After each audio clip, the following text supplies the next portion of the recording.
ಢೋಂಗಿಗಳು ಮಾತಾಡೋದು ಇವೆಲ್ಲ ಢೋಂಗಿಗಳು. ಈಗ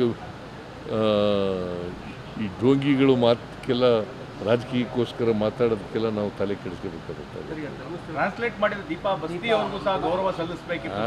ದೀಪಾ ಬಸ್ತಿ ಟ್ರಾನ್ಸ್ಲೇಟ್ ಮಾಡಿದ್ರು, ಉದ್ಘಾಟನೆ ಮಾಡೋಕ್ಕಾಗಲ್ಲ. ಅರಮನೆ ಮುಂದೆ ಗೌರವ ಸಲ್ಲಿಸಬೇಕು ಅಂತ ಆಮೇಲೆ ನೋಡೋಣ ಮುಂದೆ. ಇಬ್ಬರಿಗೂ ಗೌರವ ಸರ್ಕಾರ ಗೌರವ ಸಲ್ಲಿಸಿದೆ. ಇಬ್ಬರಿಗೂ ಬಾಸ್ತಿಗೂ ದೀಪಾ ಬಾಸ್ತಿಗೂ ಗೌರವ ಸಲ್ಲಿಸಿದೆ. ಅವ್ರಿಗೂ 10 ಲಕ್ಷ ರೂಪಾಯಿ ಕೊಟ್ಟಿದ್ದೀವಿ, ಇವ್ರಿಗೂ 10 ಲಕ್ಷ ರೂಪಾಯಿ ಕೊಟ್ಟಿದ್ದೀವಿ. ಸರ್ಕಾರ ಗೌರವವನ್ನು ಸಲ್ಲಿಸಿದೆ. ಧರ್ಮಸ್ಥಳಕ್ಕೆ ನಾಳೆ ಬಿಜೆಪಿಯವರು ಧರ್ಮಯಾತ್ರೆ ಕೈಗೊಳ್ತಾ ಇದ್ದಾರೆ ಸರ್. ನಾಳೆ ರ್ಯಾಲಿ ಇದೆ.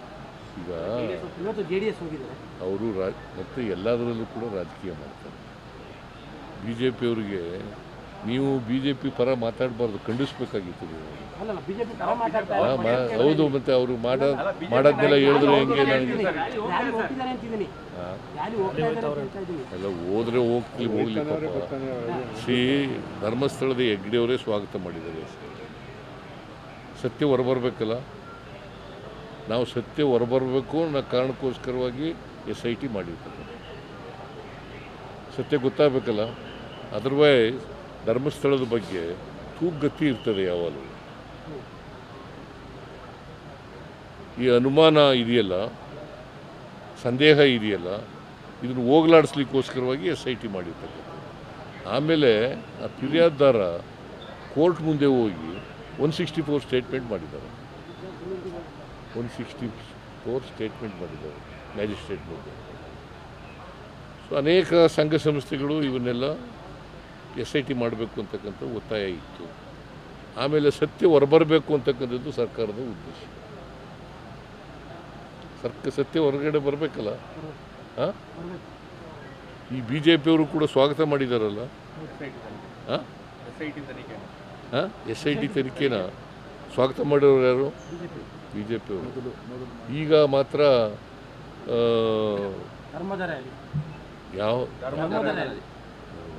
ಅವ್ರಿಗೆ ಧರ್ಮನೂ ಗೊತ್ತಿಲ್ಲ, ಜಾತಿನೂ ಗೊತ್ತಿಲ್ಲ, ಇದನ್ನೂ ಗೊತ್ತಿಲ್ಲ. ಸುಮ್ಮನೆ ರಾಜಕೀಯ ಮಾಡಬೇಕು, ಮಾಡ್ತಾರೆ. ಓಟ್ಗೋಸ್ಕರ ರಾಜಕೀಯ ಮಾಡ್ತಾರೆ. GST 2 ಸ್ಲ್ಯಾಬ್ ಮಾಡ್ತಾ ಇದ್ದಾರೆ ಕೇಂದ್ರ ಸರ್ಕಾರ. ಅದರಿಂದ ರಾಜ್ಯಕ್ಕೆ ಎಷ್ಟು ಲಾಸ್ ಆಗುತ್ತೆ? ಈ ಥರದ ಒಂದು 2 ಸ್ಲ್ಯಾಬ್ ಮಾಡೋದ್ರಿಂದ ಎಷ್ಟು ಸಾವಿರ ಕೋಟಿ ನಿಮ್ಗೆ ಲಾಸ್ ಆಗುತ್ತೆ ಸರ್ ಅಂದಾಜು? ಈಗ ಅಲ್ಲಿ ಹೋಗೋದು ಪ್ರತಿ ವರ್ಷ ಒಂದು 15,000 ಕೋಟಿ ರೂಪಾಯಿ ಲಾಸ್ ಆಗ್ಬೋದು ಅಂತ ಅಂದಾಜು ಮಾಡಿದ್ದಾರೆ. ಈಗ 15,000 ಕೋಟಿ. ನಾವು ರ್ಯಾಷನಲೈಸೇಷನ್ ಸ್ವಾಗತ ಮಾಡ್ತೀವಿ, ಬಟ್ ರೆವಿನ್ಯೂ ಪ್ರೊಟೆಕ್ಷನ್ ಆಗಬೇಕು ಅಂತಕ್ಕಂಥದ್ದು ನಮ್ಮ ಉದ್ದೇಶ. ಅದಕ್ಕೋಸ್ಕರ 8 ರಾಜ್ಯಗಳು ಒಟ್ಟಿಗೆ ಸೇರಿ ಡೆಲ್ಲಿನಲ್ಲಿ ಚರ್ಚೆ ಮಾಡಿದ್ದಾರೆ. ರೆವಿನ್ಯೂ ಲಾಸ್ ಆಗ್ತಕ್ಕಂಥದ್ದನ್ನು ಮಾಡಿಕೊಡ್ಬೇಕು. ಸುಮಾರು 2.5 ಲಕ್ಷ ಕೋಟಿ ರೂಪಾಯಿ, 2.5 ಲಕ್ಷ ಕೋಟಿ ಇಡೀ ರಾಜ್ಯದಲ್ಲಿ ಈ ಮಾಡೋದ್ರಿಂದ ಆಗ್ತದೆ. ಸೊ 15,000 ಕೋಟಿ ಅಂತಂದರೆ it is not a small amount, it's a very big amount. ಅದಕ್ಕೆ ನಾವು GST ಮಾಡಿದಾಗ 5 ವರ್ಷ 2017ರಲ್ಲಿ GST ಆಗ 5 ವರ್ಷ ಮಾತ್ರ ಪರಿಹಾರ ಕೊಟ್ಟು, ಈಗ ಸುಮಾರು 12-13% ತೆರಿಗೆ ಗ್ರೋತ್ ಆಗ್ತದೆ. ಅಷ್ಟನ್ನು ಕಾಂಪನ್ಸೇಟ್ ಮಾಡಿಕೊಡ್ಬೇಕು ಅಂತಕ್ಕಂಥದ್ದು. ಅದು ಏನು, ಈ ನಾವೇನು ಸಲಹೆ ಕೊಟ್ಟಿದ್ದೀವಿ ಅಂತಂದರೆ, ಲಕ್ಸುರಿ ಗೂಡ್ಸ್ ಇದೆಯಲ್ಲ, ಸಿನ್ ಗೂಡ್ಸ್ ಅಂತ ಕರಿತೀವಿ. ಈ ಸಿಗರೇಟು, ಗುಟ್ಕಾ, ಆಮೇಲೆ ಪಾನ್ ಇದನ್ನೆಲ್ಲ ಸಿನ್ ಗೂಡ್ಸ್ ಅಂತ ಕರಿತೀವಿ.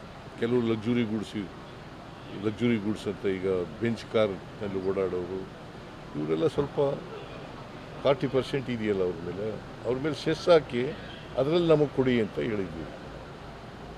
ಕೌನ್ಸಿಲಲ್ಲಿ ಪ್ರಸ್ತಾಪ ಮಾಡ್ತಾರೆ ಸರ್, GST ಕೌನ್ಸಿಲಲ್ಲಿ ಹೌದು. ನಾನು ಹೋಗ್ತಾ ಇಲ್ಲ, ಕೃಷ್ಣ ಬೈರೇಗೌಡ ಹೋಗ್ತಾರೆ GST ಕೌನ್ಸಿಲಿಗೆ. ಅವ್ರಿಗೆ ಹೇಳಿದ್ದೀನಿ. ಅವರೇ ಈಗ 8 ರಾಜ್ಯಗಳು ಹಣಕಾಸಿನ ಮಂತ್ರಿಗಳ ಜೊತೆ ಮೀಟಿಂಗ್ ಮಾಡಿದ್ದಾರೆ. 3-4 GST ಕೌನ್ಸಿಲ್ ಮೀಟಿಂಗ್ ಇದೆ, ಸೆಪ್ಟೆಂಬರ್ 3-4. ಆ GST ಕೌನ್ಸಿಲ್ನಲ್ಲಿ ಇದನ್ನು ಭಾಳ ಸೀರಿಯಸ್ ಆಗಿ ಪ್ರಸ್ತಾಪ ಮಾಡ್ತಾರೆ. ಸರ್, ಈಗ ಆಸ್ತಿ ನೋಂದಣಿ ಶುಲ್ಕ ಇವತ್ತಿನಿಂದ ಹೆಚ್ಚಾಗಿದೆ ಕರ್ನಾಟಕ. ಪರ್ಸೆಂಟೇಜ್ ಆಸ್ತಿ ನೋಂದಣಿ ಮುದ್ರಾಂಕ ಶುಲ್ಕ ಇವತ್ತಿಂದ ಹೆಚ್ಚಾಗ್ತಾ ಇದೆ ಕರ್ನಾಟಕ. 1% ಮಾಡಿದ್ದೀವಿ. ಬೇರೆ ಸದರ್ನ್ ಸ್ಟೇಟ್ಸ್ಗಳು ಸಮಾನವಾಗಿ ಮಾಡಿದ್ದೀವಿ ಅಷ್ಟೇ. ಸರ್, GST ವಿಚಾರವಾಗಿ ರಾಜ್ಯದವರೇ ಕೇಂದ್ರ ಸಚಿವರುಗಳಿದ್ದಾರೆ, ಸಂಸದರುಗಳಿದ್ದಾರೆ, ಅವ್ರೇನಾದ್ರು ನಿಯೋಗವಾಗಿ ಮಾತನಾಡ್ಲಿಕ್ಕೆ ಅವ್ರು ಯಾವತ್ತೂ ಮಾತಾಡಲ್ಲ ಅವರು. ಅದರಲ್ಲೂ BJP ಇದ್ದಾರಲ್ಲ, ಈಗ ನಮಗೆ 11,950 ಕೋಟಿ ರೂಪಾಯಿ ನಷ್ಟ ಆಯಿತು, ಪ್ಲಸ್ 5,300 ಕೋಟಿ ಕೊಡ್ತೀವಿ ಅಪ್ಪರ್ ಕೃಷ್ಣಕ್ಕೆ. ಯಾವತ್ತಾರು ಮಾತಾಡಿದಾರಾ? ಮಾತಾಡಿದಾರೇನಪ್ಪ ಹೇಳು ನೀನೇ. ಈಗ BJP ಧರ್ಮಸ್ಥಳಕ್ಕೆ ಎಂಥದ್ದು ಧರ್ಮಯಾತ್ರೆ ಅಂತ ಮಾಡ್ತಾ ಇದ್ದಾರೆ. ಯಾವತ್ತಾರು ರಾಜ್ಯಕ್ಕೆ ಅನ್ಯಾಯ ಆಗಿದೆಯಲ್ಲ, ಯಾವತ್ತಾರು ಮಾತಾಡಿದಾರ?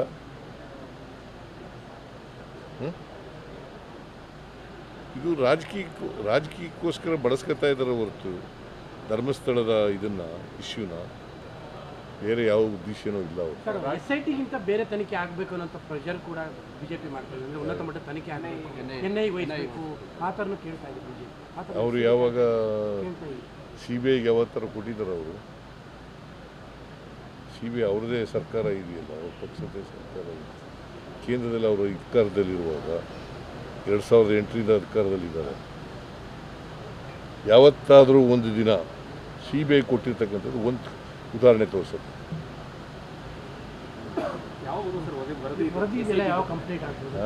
ಟೈಮ್ ಬಾಂಡ್ ಏನಾದ್ರು ಇದೆಯಾ ತನಿಖೆಗೆ? ಏನಾದ್ರು ಸಮಯ ಗೊತ್ತಿಲ್ಲ ನನಗೆ. ಯಾವಾಗ ನಾವು ವಿ ಆರ್ ನಾಟ್ ಇಂಟರ್ಫಿಯರಿಂಗ್. SITಗೆ ಪೂರ್ಣ ಸ್ವಾತಂತ್ರ್ಯ ಕೊಟ್ಟಿದ್ದೀವಿ. ಅವ್ರು ತನಿಖೆ ಮಾಡಿ ಯಾವಾಗ ವರದಿ ಕೊಡ್ತಾರೆ ಅವಾಗ ಬೇರೆ ಅಗತ್ಯ ಇಲ್ಲ, ಬೇರೆ ತನಿಖೆ ಅಗತ್ಯ ಇಲ್ಲ ಅಂತ ನಾನು ಅನ್ಕೊಂಡಿದ್ದೀನಿ. ಸರ್, ಈಗ ಈ ರೀತಿ ಯಾತ್ರೆ ಮಾಡ್ತಾರೆ, ಅನಗತ್ಯ ಗೊಂದಲ ಆಗುತ್ತೆ ಅನ್ಸಲ್ವಾ ಸರ್? SITನೂ ತನಿಖೆ ಆಗ್ತಾ ಇದೆ, ಪ್ರತಿದಿನ ಒಬ್ಬೊಬ್ರು ಯಾತ್ರೆ ಮಾಡ್ತಾ ಇದ್ದಾರೆ ಧರ್ಮಸ್ಥಳಕ್ಕೆ. ಒಂದ್ ಕಡೆ JDS, ಒಂದ್ ಕಡೆ ಧರ್ಮಸ್ಥಳದ ಪರವಾಗಿ ಮಾಡ್ತಾ ಇರೋದು ಯಾತ್ರೆ. ಅವರು ಅಲ್ಲ, ಅದೇನೆ ಧರ್ಮಸ್ಥಳದ ಪರವಾಗಿ ಮಾತಾಡ್ತಾ ಇರೋದು. ಈಗ ಧರ್ಮಸ್ಥಳದ ಮೇಲೆ ದೂರಿದೆ, ದೂರಿಗೆ ಉತ್ತರ ಸಿಗಬೇಕಲ್ಲ, ಮತ್ತು ಸತ್ಯ ಗೊತ್ತಾಗಬೇಕಲ್ಲ ಜನಗಳಿಗೆ. ಈಗ ಯಾರೋ ನೀನು ಕಂಪ್ಲೇಂಟ್ ಮಾಡ್ತೀಯ, ಕಂಪ್ಲೇಂಟ್ ಮಾಡಿದ ಮೇಲೆ ಧರ್ಮಸ್ಥಳದ ಮೇಲೆ ನೀನು ಆರೋಪ ಮಾಡಿದ್ರೆ ಆರೋಪಕ್ಕೆ ಉತ್ತರ ಸಿಗಬೇಕಲ್ಲ. ಸತ್ಯನೋ ಸುಳ್ಳು ಗೊತ್ತಾಗಲ್ಲ. ಸರ್, ಈಗ ಏರ್ ಶೋದು ಡೇಟ್ ಫೈನಲ್ ಆಗಿದೆ ಸರ್. ಏರ್ ಶೋ ಒಪ್ಕೊಂಡಿದ್ದಾರೆ, ಕೇಂದ್ರ ಸರ್ಕಾರ ಒಪ್ಕೊಂಡಿದ್ದಾರೆ.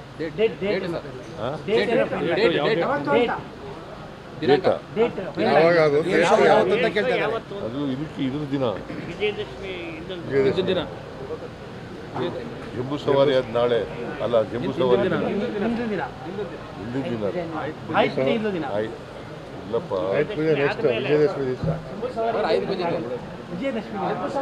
ವಿಜಯದಶಮಿ ದಿನನೇ ಇಲ್ಲಿ ಬನ್ನಿ ಮಂಟಪ ಅಲ್ಲ, ಡೇಟ್ ಕೇಳ್ತಾರೆ.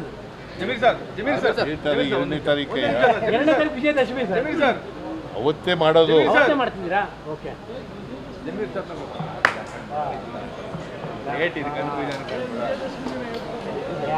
ಜಮೀರ್ ಅವ್ರ KP ಬರ್ಬಾ ಹೊರಡ್ಸೋರೆ. ಜಮೀರ್ ಜಮೀರ್ ಅವ್ರನ್ನ